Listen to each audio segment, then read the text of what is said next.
Kisah kali ini bersumber dari Imam Muslim yang meriwayatkan dalam Sahihnya dari Abu Hurairah kisah tentang seorang ahli ibadah di zaman Bani Israel yang bernama Juraish.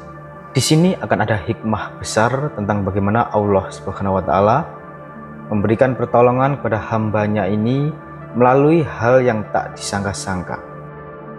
Jadi kisahnya begini teman-teman.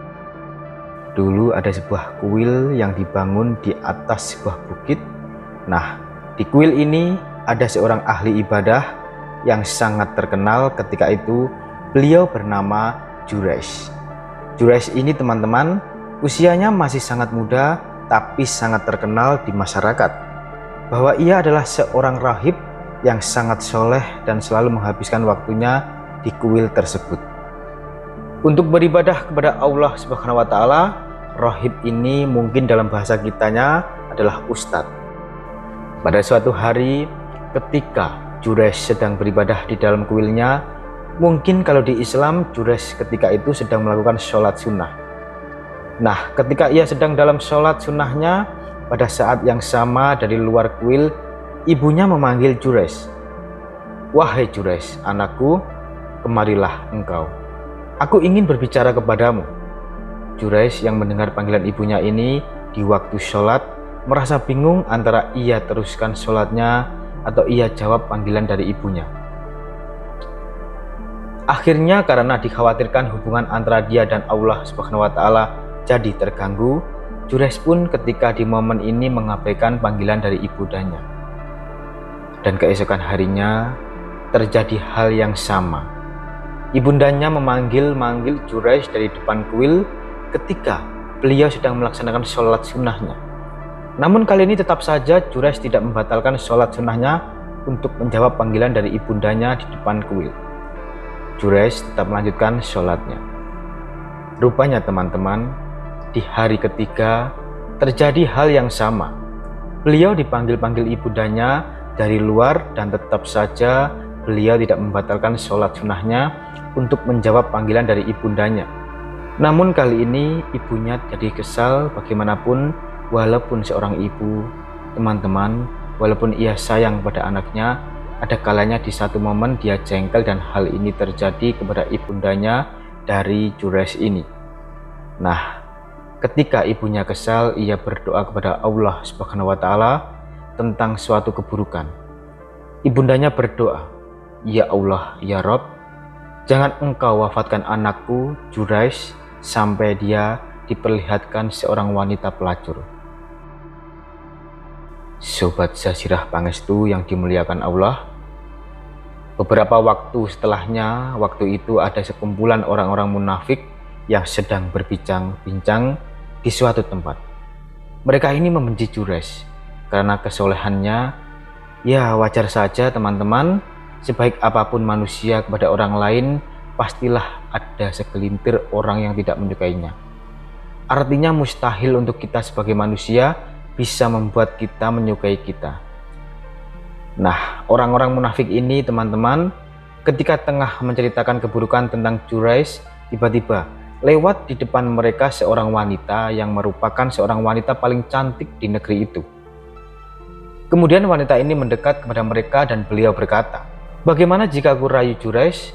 Pastilah ia akan tergoda karena kecantikanku. Selama ini aku sering dikejar-kejar oleh laki-laki di negeri ini."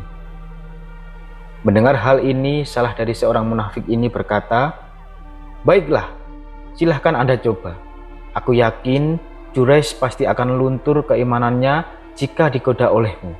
Antara si wanita dan orang-orang munafik ini sedang merencanakan sesuatu yang buruk untuk menggoda Juraish di kuilnya. Teman-temanku seiman, pada suatu hari si wanita cantik ini berdandan supaya terlihat cantik untuk menemui Juraish. Kemudian setelah ia menyiapkan dandanan yang bagus itu, ia datang ke kuil di mana Juraish setiap hari beribadah kepada Allah Subhanahu wa Ta'ala. Si wanita ini langsung masuk ke dalam kuil dan ketemu kepada Juraish dengan keadaan ia sedang duduk dan sedang bertasbih kepada Allah Subhanahu wa Ta'ala. Lalu si wanita ini mulai mendekati Juraish dan ia mulai merayu Juraish tersebut. Namun ketika si wanita mendekati Juraij dari sebelah kiri, Juraij langsung memalingkan wajahnya ke sebelah kanan. Begitu juga sebaliknya, Juraij pun sambil berdoa kepada Allah Subhanahu wa Ta'ala untuk bisa dilindungi dari wanita penggoda ini. Namun si wanita ini tetap saja menggoda Juraij. Ia berharap Juraij terjerat nafsu. Tapi teman-teman, rupanya tak sedikit pun Juraij luntur keimanannya, seolah-olah si wanita ini tak sedikit pun ia hiraukan. Akhirnya setelah wanita ini putus asa, akhirnya ia pun pergi meninggalkan Juraij dan kuilnya. Dengan rasa malu karena dia terlalu percaya diri bahwasanya tadinya ia sangat yakin kalau tak ada satu pria yang tak tergoda olehnya, maka selamat Juraij dari godaan wanita cantik tersebut. Teman-temanku seiman, ketika itu Allah Subhanahu wa Ta'ala takdirkan wanita cantik ini berzina dengan laki-laki seorang pengembala kambing yang berada di sekitaran kuilnya di si Juraij ini. Akhirnya dari hasil perzinaan tersebut si wanita ini hamil. Tapi teman-teman, untuk menutupi rasa malunya, si wanita ini pernah ditolak tempi hari oleh Juraij.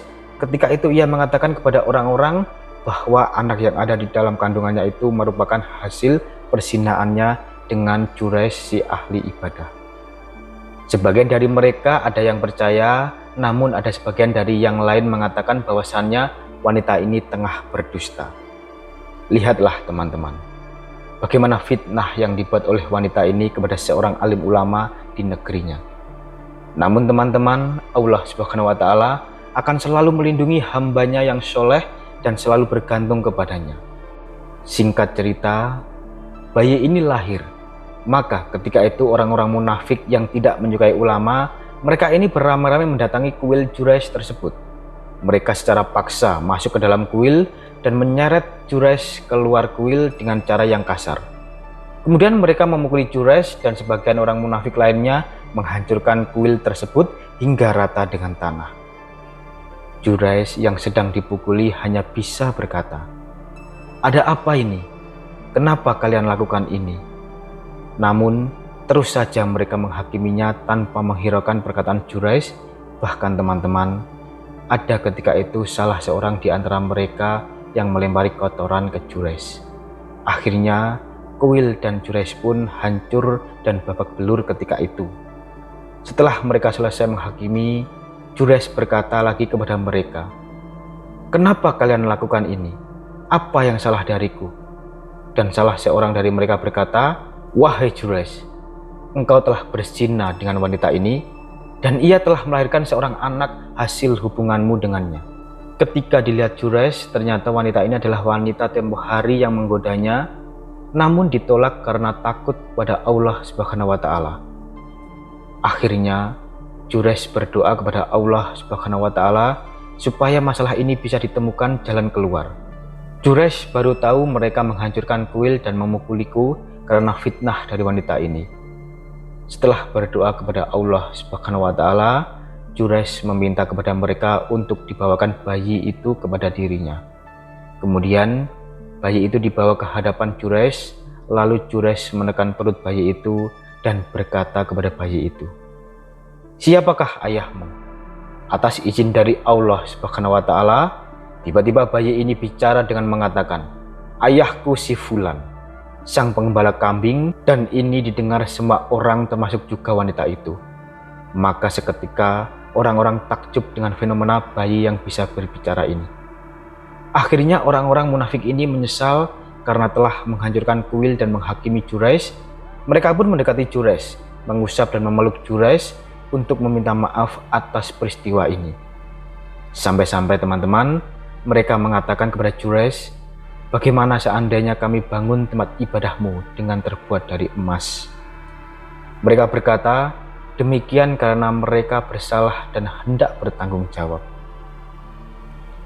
Namun teman-teman, Juraij menolak. Juraij mengatakan, "Tidak perlu. Kembalikan saja sebagaimana semula. Sebelum kuil itu kalian hancurkan." Sobat Sazirah Pangestu yang dimuliakan Allah, ada hikmah besar dari peristiwa ini. Yang pertama, para ulama mengatakan jika seorang sedang sholat sunnah dan di saat yang sama orang tuanya memanggil, maka lebih baik menunda sholat sunnahnya dan menjawab panggilan dari ibunya. Setelah itu bisa lanjutkan sholat sunnahnya kembali, karena menjawab panggilan ibu dan berbakti kepada ibu itu hukumnya wajib. Yang kedua, doa seorang ibu sangat besar kemungkinannya untuk diijabah oleh Allah Subhanahu wa Ta'ala. Untuk itu kita sebagai orang tua berhati-hatilah jika dalam keadaan emosi kepada anak.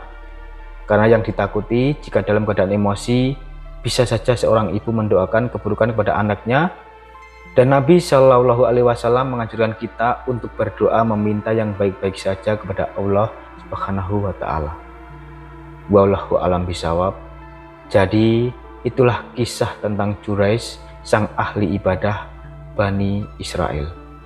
Semoga kisah kali ini bermanfaat, lebih dan kurangnya mohon dimaafkan. Yang benar datangnya dari Allah Subhanahu wa Ta'ala, kesalahan atau kekeliruan itu datangnya dari saya pribadi sebagai manusia biasa. Saya akhiri, wassalamualaikum warahmatullahi wabarakatuh.